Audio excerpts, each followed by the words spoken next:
नमस्कार मित्रों, eleven classes के YouTube प्लेटफॉर्म पे आपका बहुत बहुत स्वागत है। आज हम देख रहे हैं आधुनिकता के इस दौर में, टेक्नोलॉजी के इस बढ़ते युग में कि जो युवा हैं वह नौकरी तो करते हैं, लेकिन जितने युवाओं को, जैसे 100 युवा को नौकरी मिल गई तो वह एक निश्चित समय के अंतर्गत ही, उससे पहले ही 40% तक युवा अपनी नौकरी छोड़ के दूसरी नौकरियों में चले जाते हैं। उससे हमारी अर्थव्यवस्था पर क्या प्रभाव पड़ता है, कंपनी के प्रोडक्शन और उसके पूरे समग्र डेवलपमेंट रिपोर्ट पर क्या असर पड़ता है, युवाओं पर इसका क्या असर पड़ता है और नए युवा जिनको नौकरी की तलाश है उनके करियर पर इसका क्या प्रभाव पड़ता है, इन सभी मुद्दों पर आज हम बात करने वाले हैं। अगर इस मुद्दे को जोड़कर देखा जाए परीक्षा की दृष्टि से, तो ये सोशल वेलफेयर वाले सेगमेंट से इसको जोड़कर देख सकते हैं और सामान्य जानकारी के लिहाज से भी यह बहुत ही आवश्यक है कि जानना कि जो युवा है जिनको नौकरी के लिए सेलेक्ट कंपनियां करती है, बड़ी कंपनियां, चाहे वो मल्टीनेशनल कंपनी हो या प्राइवेट लिमिटेड हो, तो वो करती है, तो वह क्यों उसमें से अधिकतर लगभग 40% युवा अपनी नौकरी को तुरंत छोड़ के दूसरी कंपनियों में अपना भाग्य आजमाते हैं। इसी मुद्दे पर आज हम बात करेंगे। वीडियो को प्रारंभ करने के पहले अगर आप हमारे चैनल इलेवन क्लासेस से नहीं जुड़े हैं तो कृपया चैनल को सब्सक्राइब करिए, बेल आइकन का बटन दबाइए ताकि जो भी वीडियोस आए उसका नोटिफिकेशन आप तक पहुंचे और आप उसका लाभ उठा सके। आइए वीडियो सेशन की तरफ वापस आते हैं। इसके टाइटल को समझते हुए इस पूरे रिपोर्ट को जानते हैं। आज के युवा जल्दी क्यों बदल रहे हैं नौकरी, इससे नुकसान या फायदा। आज के जो युवा हैं वो जल्दी नौकरियां बदल रहे हैं। एक कंपनी में गए, उसके बाद तुरंत बी कंपनी, सी कंपनी, डी कंपनी, फिर एक कंपनी में आ गए, तो इसका क्या इम्पैक्ट होगा, इस पर आइए आज हम बात कर लेते हैं। जल्द जॉब क्यों छोड़ते हैं युवा, जानिए इससे क्या होता है नुकसान। ऐसा नहीं है, युवाओं को थोड़ा बहुत फायदा होता है, लेकिन समग्र अगर बात करें, समग्रता की बात करें, तो इससे कहीं ना कहीं हमारे इकोनॉमिकल ग्रोथ को, इकोनॉमी के ग्रोथ को, कंपनी के स्टेट सस्टेनेबिलिटी जो ग्रोथ होता है, समग्र उसका विकास है, वृद्धि है, इस पर क्या होता है, नुकसान पहुंचता है। तो उसी पर हम बात करेंगे। खबर यह है कि एक कंपनी है वर्क इंडिया की एक रिपोर्ट आई है। कौन सी कंपनी? वर्क इंडिया की एक रिपोर्ट आई है, जिस रिपोर्ट में कहा है कि ब्लू कॉलर जॉब सेगमेंट में नौकरी छोड़ने की दर 40% तक है। ब्लू कॉलर जॉब मतलब जो वर्कर होते हैं, इंजीनियर होते हैं, MBA करके लोग जाते हैं, कोई और इससे छोटा काम करते हैं, उनको हम क्या कहते हैं? Blue collar job. तो ये रिपोर्ट बता रही है number of employ departures upon average number of employ into 100 is equal to attribution rate percentage, ऐसे ही इसको निकाला जाता है। अब जानते हैं क्या है रोजगार का ट्रेंड। रोजगार का ट्रेंड क्या है यह हम नहीं बता रहे, यह वर्क इंडिया की एक रिपोर्ट आई है जिसके अनुसार बताया गया है कि जो ब्लू कॉलर जॉब सेगमेंट में नौकरी छोड़ने की दर 40% है। और यह कैसे निकाला गया है? तो number of employ departures upon average number of employ into 100 is equal to attrition rate percentage, जिसको हम कहते हैं। अब क्या है रोजगार का ट्रेंड, इस पर आइए बात करते हैं। तो 40% से अधिक वर्तमान में कार्यरत प्रतिभागी नई नौकरी के अवसरों को सक्रिय रूप से तलाश कर रहे हैं। नौकरी मिलने के बाद नेट पर तमाम साइट्स हैं जिसके तहत लोग जो नौकरी कर भी रहे हैं उसमें 40% से ज्यादा 40% तक लोग अपनी नई नौकरियों के तलाश में प्रतिदिन अपना समय बिता रहे हैं। यही हमारे यहाँ रोजगार का ट्रेंड है। बेहतर वेतन एक महत्वपूर्ण प्रेरक है। 22% उत्तरदाताओं ने वित्तीय मुआवजे को नौकरी खोजने का कारण बताया है। इसमें जो 40% है वह नौकरी क्यों छोड़ना चाहते हैं? तो आप जानते हैं कि नौकरी छोड़ने के 2-3 कारण ही हो सकते हैं। एक, वेतन में अगर कहीं ज्यादा वेतन मिलता है तो भाई काम करना है तो हम दूसरी जगह करेंगे, ज्यादा पैसा मिलेगा। तीसरा, अपना भाषाई आधार। तीसरी बात, उस कंपनी विशेष की, उस क्षेत्र विशेष की जो पॉलिटिक्स होती है, राजनीति होती है, भीतरघात जिसको कहते हैं, ये भी एक नौकरी छोड़ने का प्रमुख कारण है। 20% उत्तरदाताओं ने बताया कि हम क्या करते हैं, ज्यादा पैसे के लिए नौकरी की तलाश करते हैं। 20% उत्तरदाताओं ने कहा कि कैरियर विकास के अवसरों के लिए नौकरी की तलाश की, जबकि अन्य 20 ने व्यक्तिगत कारणों जैसे स्थान परिवर्तन, शिक्षा या पारिवारिक परिस्थिति का हवाला दिया। 20% लोगों ने क्या बता दिया? 20% लोगों ने बताया कि विकास के अवसर को हम तलाशने के चक्कर में अपनी नौकरी को तुरंत छोड़ देते हैं। 20% बताया कि हमारी स्थिति, स्थान का परिवर्तन, जैसे मान लीजिए कि कोई व्यक्ति दिल्ली का रहने वाला है और उसको अहमदाबाद में नौकरी है और दिल्ली में उसको नौकरी मिल गई तो 2-4 हज़ार रुपये कम भी मिलता है, तो वह दिल्ली में अपने घर आकर नौकरी करना पसंद करता है। अपनी सामाजिक स्थिति, अपने शिक्षा का स्तर, परिवर्तन को कई लोग नहीं सहन कर पाते हैं। ये तमाम दिक्कतें हैं जिसके कारण वर्क इंडिया की जो रिपोर्ट आई है उसमें बता दिया गया है कि जो ब्लू कॉलर जॉब में कार्य करने वाले लोग हैं उसमें से 100 लोगों में से 40 लोग प्रतिदिन नई नौकरी की तलाश में रहते हैं। उनको नौकरियां मिल भी जाती है, उनके विभिन्न कारणों को हमने देखा। कई अनुभवी उम्मीदवार अपनी वर्तमान भूमिकाओं में असंतुष्ट महसूस कर रहे हैं और बेहतर अवसरों की तलाश कर रहे हैं। ऐसा ही नहीं है कि नए लोग ही नहीं, अनुभवी लोग 20-20 साल 25-25 साल का एक्सपीरियंस है लेकिन वह फिर भी दूसरी नौकरी लेना चाहते हैं क्योंकि उनको मालूम है कि मैं अगर इस कंपनी में हूं, अमुक जगह पर कार्य कर रहा हूं, तो हमें अपने अनुभव के आधार के लायक पद नहीं मिला है और दूसरी जगह जाएंगे तो अपना एक्सपीरियंस सर्टिफिकेट लगाएंगे, अपने अनुभव के आधार पर वहां इससे अच्छा बेहतर पद मिल जाएगा। ये भी एक नौकरी छोड़ने का कारण है।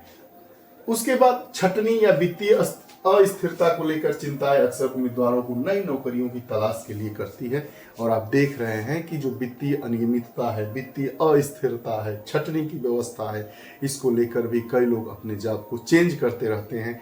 जहां 2 रुपये कम भी मिले लेकिन वहां उनकी नौकरी की निश्चितता उनके पूर्व की कंपनियों की तुलना में बेहतर हो, उस कंपनी की वो लोग तलाश करते हैं, उस नौकरी की वो लोग तलाश करते हैं। ये पूरा वर्क इंडिया की रिपोर्ट में यह कारण बताए गए हैं। क्या काम छोड़ने का कारण क्या है, आइए इस पर बात करते हैं। असंतोषजनक वेतन और लाभ, कर्मचारियों को उनके कार्य और योग्यता के अनुसार उचित वेतन और लाभ नहीं मिलता है, ये भी एक कारण है। करियर विकास के अवसरों की कमी, यदि किसी संगठन में पदोन्नति या विकास के अवसर नहीं होते हैं, किसी संगठन में आप हैं लेकिन मान लीजिए कि आप ए पद पे जाना है, आप सी पद पर काम कर रहे हैं, अनुभव के आधार पर आपको ए पद पर जाना चाहिए लेकिन ए पद की वहां की सीट वेकेंट नहीं है या वहां की कुछ परिस्थिति ही ऐसी है कि आपको उस पद पर प्रमोट नहीं किया जाता है, तो ये भी एक कारण होता है नौकरी छोड़ने का। कार्य जीवन संतुलन की कमी, यदि काम का बोझ अत्यधिक होता है और कार्य जीवन संतुलन बनाए रखना कठिन होता है। अगर कोई आपको टारगेट बेस्ड अगर कोई आप नौकरी करते हैं कि इतना टारगेट आपको अचीव ही करना है, तो आपको अपने परिवार का कार्य भी करना होता है, परिवार के उत्तरदायित्व को भी निभाना पड़ता है और कंपनी का इतना बोझ होता है कि लोग कंपनी को छोड़ देते हैं। और आप देखे हैं कि अभी कुछ दिनों पहले एक रिपोर्ट आई है, उस पर हमारी वीडियोस भी है कि अत्यधिक कार्यबल के आधार के बोझ पर लोग आत्महत्या और पता न क्या क्या कर बैठते हैं जिससे उनको अपनी जान को भी गंवाना पड़ सकता है, तो वो भी एक महत्वपूर्ण कारण है। संतोषजनक कार्य परिवेश, कार्य करने के लिए उनको सेटिस्फाइड इन्वायरमेंट नहीं मिल पा रहा है, उसी की बात कर रहे हैं। कार्यस्थल की संस्कृति, प्रबंधन की शैली या सहकर्मियों के साथ तालमेल में दिक्कतें। अगर कोई उत्तर प्रदेश बिहार का व्यक्ति जाता है और महाराष्ट्र की किसी कंपनी में काम करता है तो उसे इस तरह की दिक्कतें आती है, निश्चित तौर पर आती है। क्योंकि मैं उत्तर प्रदेश का रहने वाला हूं तो इन दिक्कतों को समझता हूं और वो लोग शेयर करते हैं अपनी अपनी बातें, तो उस बातों के आधार पर भी वही यह बात बता रहा है कि असंतोषजनक कार्य परिवेश, कार्य तो करते हैं लेकिन उनका कहीं वहां पर सेटिस्फाइड ही नहीं हो पा रहे हैं, अपने कार्य करने के लिए अपना 100% दे रहे हैं लेकिन उनको सेटिस्फेक्शन, वहां का इन्वायरमेंट जो स्थितियां है, इन्वायरमेंट सिचुएशन है, कंडीशन है, वह उनके दिमाग से तालमेल खाता ही नहीं है। ये भी एक महत्वपूर्ण कारण है। प्रशिक्षण और कौशल विकास की कमी, यदि कर्मचारियों को अपनी कौशल को बढ़ाने के लिए पर्याप्त अवसर नहीं मिलते हैं। हाँ, मान लीजिए कि कोई लड़का है, चाहता है कि हम कंप्यूटर पर ये काम कर लेंगे और बेहतर कर लेंगे, लेकिन पहले से ही उस पद पर है कोई व्यक्ति है और उसको अपने स्किल को डेवलपमेंट करने का अवसर ही नहीं मिलता है, तो ये भी एक कारण है नौकरी छोड़ने का। सुरक्षा और स्थिरता की कमी, यदि कंपनी की स्थिति अस्थिर है या कर्मचारी को भविष्य की सुरक्षा की गारंटी नहीं मिलती है, तो कंपनी ही फ्लैक्चुएट कर रही है, चलेगी नहीं चलेगी, यहाँ से वहाँ चली जाएगी, उसका ब्रांच कहाँ जाएगा नहीं जाएगा, वहाँ पर अस्थिरता बनी हुई है, तो ये भी एक बहुत ही महत्वपूर्ण कारण है। मौके का अभाव, यदि कर्मचारी को लगता है कि कंपनी में आगे बढ़ने या नई चुनौतियों का सामना करने का कोई अवसर नहीं है तो वे अधिक संतोषजनक भूमिका की तलाश करते हैं। ये रहा पूरा मामला। लेकिन नौकरी तो लोग छोड़ देते हैं, विभिन्न कारण भी बता दिए, सही भी है, निजता का अधिकार और अपने जीवन जीने की स्वतंत्रता के अधिकार से इसको हम जोड़कर देख सकते हैं। लेकिन इसका प्रभाव क्या पड़ता है, आइए उस प्रभाव पर नजर डालते हैं। उत्पादकता में कमी, लोग जल्दी जल्दी नौकरी छोड़ते चले जाएंगे तो नए लोग आएंगे, नए लोगों को काम सीखने में 2-4-6 महीने लग जाते हैं, तो जो कंपनी का प्रोडक्शन होगा या उसमें कमी आ जाएगी।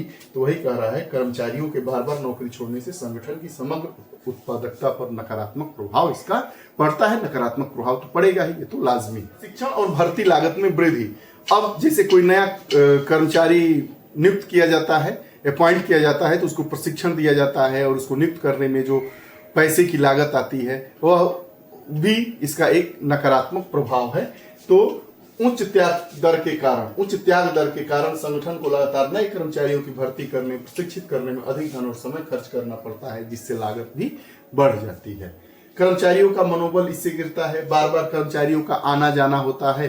तो मान लीजिए कि हमारे साथ 10 लोग काम कर रहे हैं, 4 लोग छोड़ के चले गए, फिर 4 लोग नए आए, तो कहीं ना कहीं से जो 6 लोग बचे रहते हैं पुराने, उनके मन में भी अस्थिरता का भाव होता है।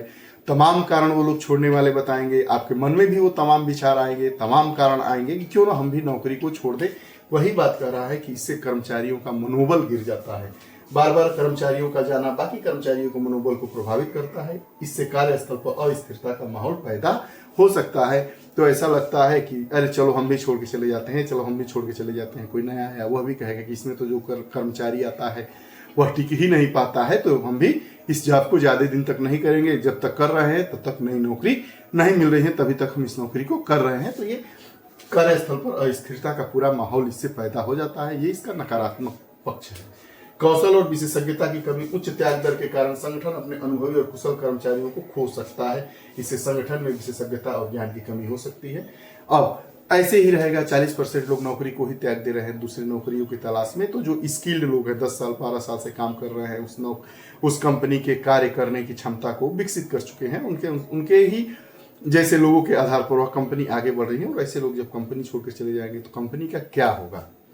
संगठन की रणनीति और दीर्घकालिक लक्ष्य पर प्रभाव पड़ता है। उच्च त्याग दर के कारण संगठन के दीर्घकालिक लक्ष्य और रणनीतियां प्रभावित हो सकती है, क्योंकि संगठन को बार बार अपनी प्राथमिकताओं को बदलना पड़ता है।